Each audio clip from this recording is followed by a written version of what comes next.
Welcome to another edition of Courtside with Rob and Washut. But before we head over to the arena, I want to give a big thank you to our sponsors of the show, Group Therapy Bike Tours and Slim Chickens. We'll start with Group Therapy. They are all in on the Nebraska basketball wave. Head over to grouptherapybiketours.com and book your ride today for all of your pregame, post-game, whenever game, birthday party, wedding, family reunion, corporate event. They have a 15-person trolley ride, a 6-person mini bike for whatever event you want to celebrate. And like I said, it is full force in Nebraska. If you've gone to a Nebraska game, I'm sure you've seen the trolleys riding around the Haymarket and downtown Lincoln. If you go over to grouptherapybiketours.com and use the promo code NebraskaBall, you will save 15% on your first ride. So make sure you head on over there and support our great sponsor. It's a ton of fun. I've been on it several times. Could not recommend it enough. Now over to our other sponsors, Slim Chickens. Bill Hooks and his wife Stacy are diehard Nebraska fans, and they couldn't wait to jump on the Nebraska basketball train.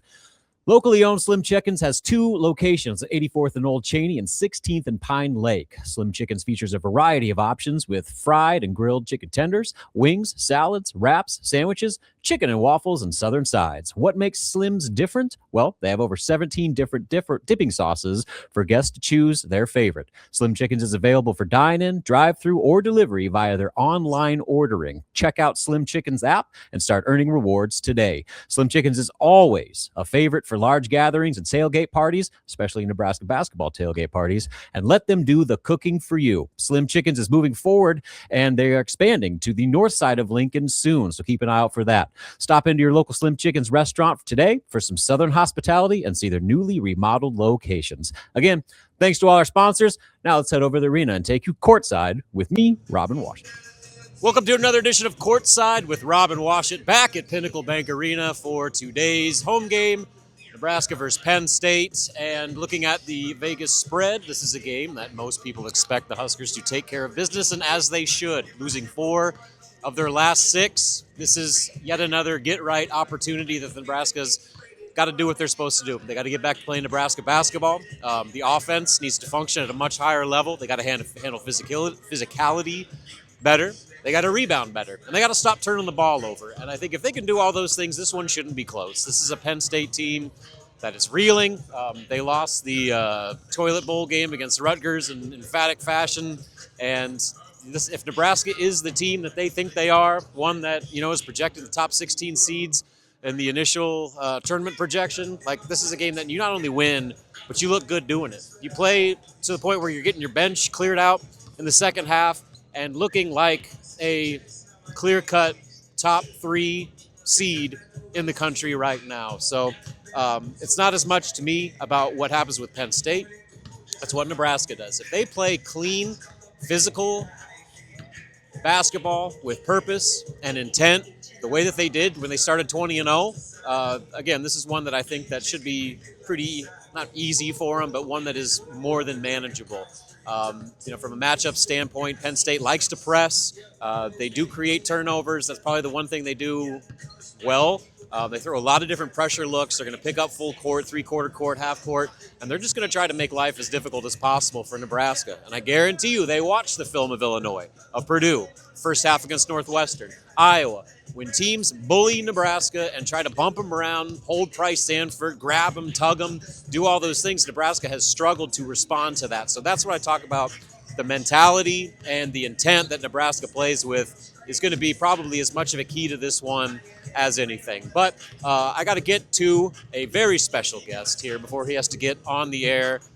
Let's give a warm welcome back to the one and only Jake Muehlheisen. Back on the call today, Coach Jeff Smith is probably sunbathing somewhere with the daiquiri in the Dominican Republic right now. So Jake is back on the call. KP and Jake back on the mic today for this game against Penn State and then Maryland, right? Yeah, that's correct. Yeah, I get a sub in a couple games, so excited. I obviously with how this season's going and retiring this year, I've been watching from afar, but I've been to every game, and I'm excited to be back on the call. What's it been like? I mean, you've obviously watched games as a player and a long time as a color analyst. What's it like just being a fan? It's been fun. It's been different.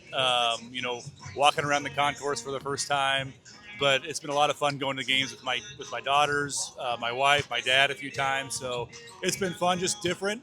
I'm still screaming at the refs from the stands, but it's been a lot of fun. So, you heard me talking a little bit about this game and the 20-0 start compared to losing 4 of the last 6. What has been your impression about what's kind of gone wrong for Nebraska, and what do they need to do to get things back on course for where they were earlier in the year? Well, I think, as you know, in conference play, you see the teams, those coaches, the scouting becomes that much better throughout the season, especially in conference play. But I just think we need to get back to just having fun. I think, the last game, especially at Iowa, you could tell that we were really pressing. And the old quicksand sports analogy, the harder we tried, the more we sunk. So we just were pressing too much. Get back to playing, having fun, and just flying around, just making those simple plays. I think that's about as basic as you can make it. Looking back on your playing days, when teams were really physical with you, like the off-ball physicality, where they're just tugging at you, like can't even let you move, what is the key to combating that? I know there's talk about just playing harder and like match that physicality with more physicality. There's talk that maybe Nebraska needs to be more demonstrative, kick your head back, do the flail to try to get the refs to see what's happening. What, from your perspective, what's the best way to combat that level of physicality when teams are towing the line of what's a foul and what's not? Well, yeah, I think you hit it on the head where they just need to be physical right back. And you can do some flops to try to get some calls and do some things like that. But when teams are starting to pressure us like we've seen the last handful of games and really get out and be physical on the perimeter and kind of push us out of that offensive scoring zone, we got to make them pay. And whether that be with putting the ball on the deck and driving to the rim or some vertical passing. And then I think we can use Price and Rink and some of those guys that they're trying to be really physical with. Those guys can become screeners a little bit early in the game and try to get some teammates open. If those guys get open, that'll then in turn give them some open shots as well. Well, now you're back on the mic with the legendary Kent Pavelka. I know you guys have had your long history of funny banter and just a real fun relationship. What's it mean to you just to have another opportunity to call a game with Ken? Well, I'm grateful to be able to sub in here and be with Ken, especially during this season where obviously record-setting season, and he deserves that more than anybody. And it's just going to be a lot of fun being alongside him. And he's got his voice back today. It sounds a lot better than what it did, in the Iowa Northwestern game. So I'm just excited to be back on the call and be a part of this season. Last one for you. What's been your favorite Kent moment thus far? He's got the scream where he thought he was going to die against Illinois. He had make room for daddy against Indiana. He had Coach Smith had the A gap, B gap, but he didn't say gap. Nope. From what you've listened to, what's been your favorite KP-ism thus far? I think my favorite one has to be when Jamarcus hit that shot and he just starts screaming and he couldn't get out what he wanted to get out. That's got to be my favorite just because of how we won that game on the road at Illinois. But the A gap, B gap, C gap, when I was driving to Omaha, listening to him, and I about drove out the interstate, It was so funny. I cried laughing during that one. Yeah. Well, hopefully you get something similarly hilarious today in a comfortable victory for the Huskers. Jake, appreciate you, man. Thanks for having me on. Good luck on the call. Yep, thanks. Jake Muehlheisen, everybody, one of the best. So anyway, we're back in this one. For Nebraska to get their game right, there's 2 guys that really jump out to me that need to play a lot better. Obviously, Price has got to be Price because he's their go-to guy. Rink Mast, you can say it pretty much every game. When he plays well, Nebraska is a different team. And they have a element offensively that makes them one of the most difficult teams to guard, not only in the Big Ten, but in the country. And when he's hitting that three-point shot, when he's distributing at the level he's able to distribute, that's what really takes Nebraska's offense to the next level. The problem is, especially during these last 4 games, is he's really struggled. Not just shooting, the turnovers have become an issue. He had 6 turnovers against, who am I blanking? Against, who they played 2 games ago, Jake? Yeah, against Northwestern. And then he had 3 against Iowa. And, that's part of it where he's got to take better control of the basketball. And he just kind of looks uncomfortable out there where he gets the ball, like he doesn't know whether to drive or he's turning the wrong way. It just looks like, Jake was talking about sometimes you force it a little bit. I think that's kind of what is going on with Rink right now. I think he feels so much responsibility to get things back on track because he is the centerpiece of this team. He's the guy that Fred Hoiberg built this roster around, and he knows how critical he is to Nebraska's success. But it goes beyond rink, in my opinion. And you talk about the turnover issues and just getting that flow back offensively. Jamarcus Lawrence is right there at the top of the list for me because he's the tone setter. He's the guy that when they finish possession with the defensive rebound, he's getting the ball and sprinting 90 miles an hour down the floor, getting the ball into the paint for the kick-out three or transition offense. And that just element has been lacking for Nebraska, where they've had to operate in the half court way too much. And that plays into, like in Iowa, when they want to take the air out of the ball and milk every second off the clock. When Nebraska can't get transition fast break points, they're playing right into their hands. And I think Penn State's going to try to do the same thing. Again, look for them to pressure full court. But Jamarcus is the one guy that he can just run right around guys. He's got that speed with the basketball that lets Nebraska play with the pace they want to play with. So he's also had issues with turnovers. I think he's got 11 turnovers over the last 3 games. I think he's 9 assists, 11 turnovers. That's got to improve. And so it's just a ripple effect. I think with Jamarcus is playing better and taking better care of basketball, Nebraska's offense is significantly flows significantly better. Rick Mast, obviously, we talked about him.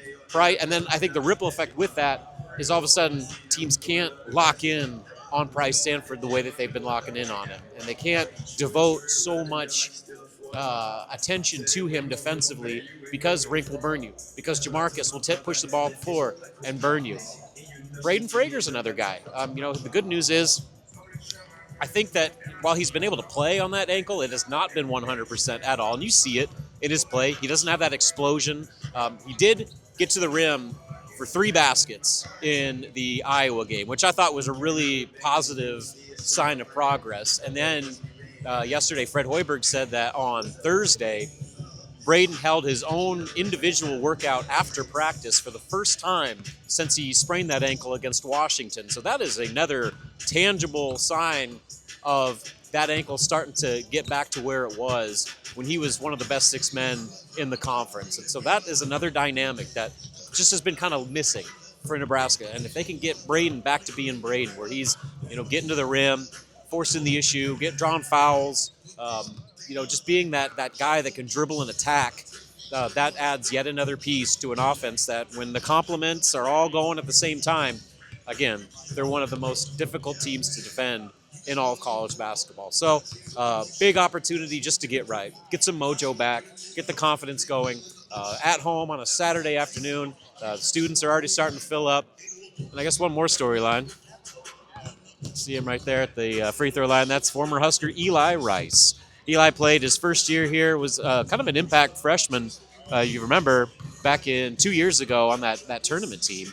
And he had an injury and ended up not playing for basically the second half of the season. He's an interesting player in that he's their best three-point shooter at Penn State, shooting about 42%. He leads them in made three-pointers. So as far as guys you got to watch out for Nebraska defensively, Eli Rice is in that conversation, just because of Nebraska's sometimes propensity to give up open looks on the three-point line. So, I don't know if he's going to get the Price Sanford treatment that the Hawkeye faithful gave the other night, but another interesting kind of storyline in this transfer portal world where, 1 year the guy's on your team, the next year he's a conference rival. So I'm going to wrap it up for now. Thanks for tuning in. Thanks again to my sponsors, Group Therapy Bike Tours, Slim Chickens. Thanks again to Jake Muehlheiser for jumping on. And tune in afterwards for post-game analysis of what is hopefully another Nebraska victory here on Courtside with Rob and Washut.